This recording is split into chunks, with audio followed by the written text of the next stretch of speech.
क्या ये पूरा डेटा अभी तक सामने आया है कि ये अब तक कितने लोगों को थ्रेट हो चुका था या देने वाला था, क्या इनकी प्लानिंग में रहता था, पूरे देश भर में क्योंकि इनका अलग अलग नेटवर्क रहता है? और नहीं किस टाइप का कॉल करता था, मतलब डब्बा कॉल में वाज ही डूइंग एक्सटॉर्शन और इवन अदर लॉजिस्टिक्स लाइक कि ये कहाँ वेपन्स पहुंचाना? हाँ, नहीं, ये सब एक्चुअली जो भी डब्बा कॉलर होता है इस गैंग के लिए सबसे इम्पोर्टेंट होता है।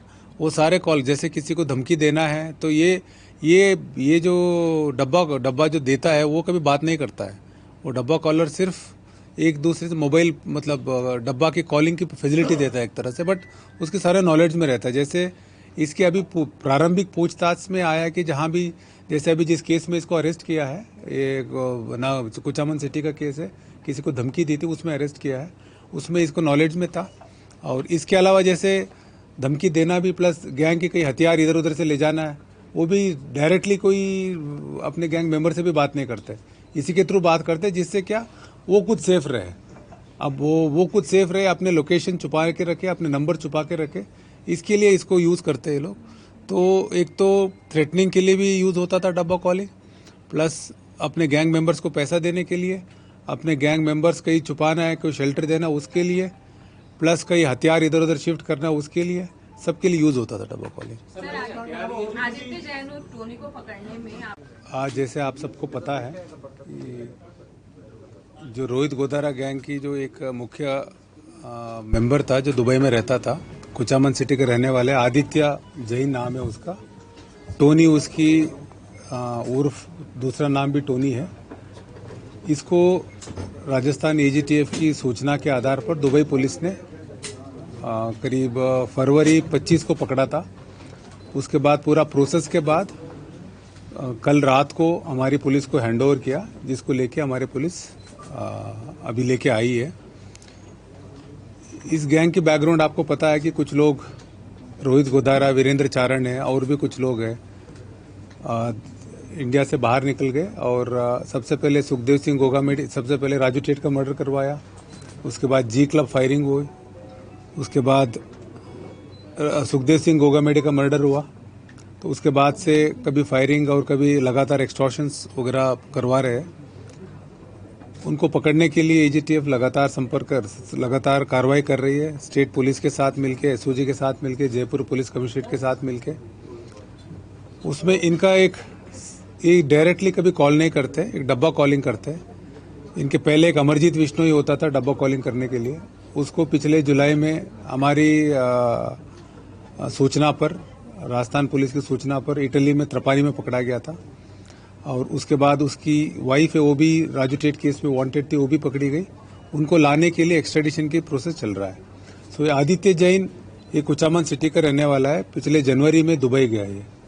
वहाँ जाने के बाद पिछले अप्रैल से शायद ये गैंग के लिए काम कर रहा है।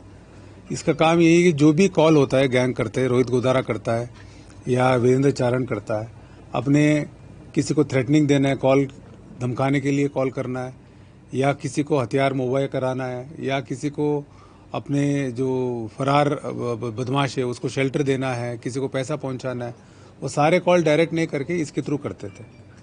तो इसकी हम लगातार फॉलो कर रहे थे। और हमारी टीम के जैसे जयपुर सिटी पुलिस कमिश्नरेट की मनीष शर्मा इंस्पेक्टर है, उसने पहले बताया कि साहब इस तरह से ये अमरजीत विष्णोई के बाद ये नया चालू हुआ है डब्बा कॉलिंग देने वाला, एक तरह से कंट्रोल रूम बन जाता है, सारे कॉल इनके थ्रू रूट होता है।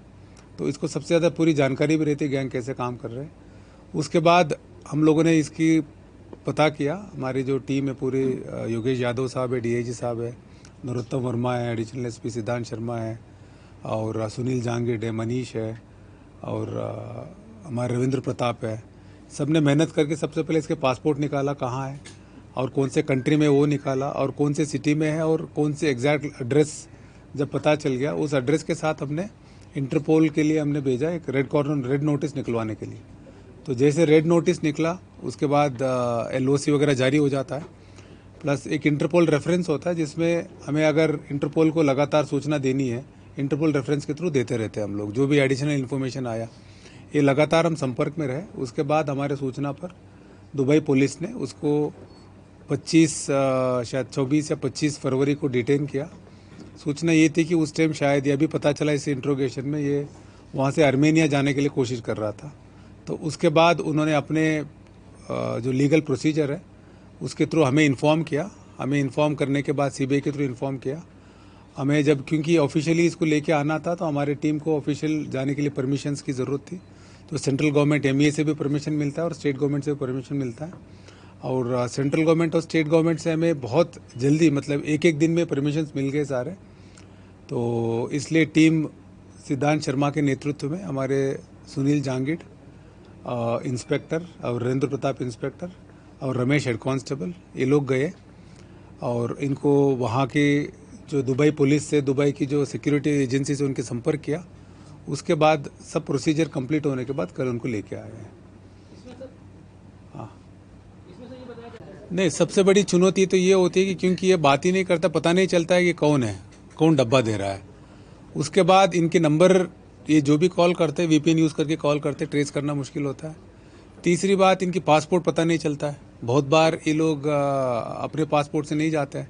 सबसे पहले आइडेंटिटी पता करना कि कौन डब्बा दे रहा है, उसके बाद कौन से कंट्री में है, उसके बाद उनके केसेस निकाल के रेड नोटिस लेना, लोकेट करना, ये सब चैलेंजेस है। और उसके बाद लाना, क्योंकि डिपोर्टेशन भी वो कंट्री के ऊपर ही है, वो लाना इसलिए मतलब चैलेंजिंग है। और हमारे लिए ये शुरुआत है, ये मतलब this is not the end but this is the beginning.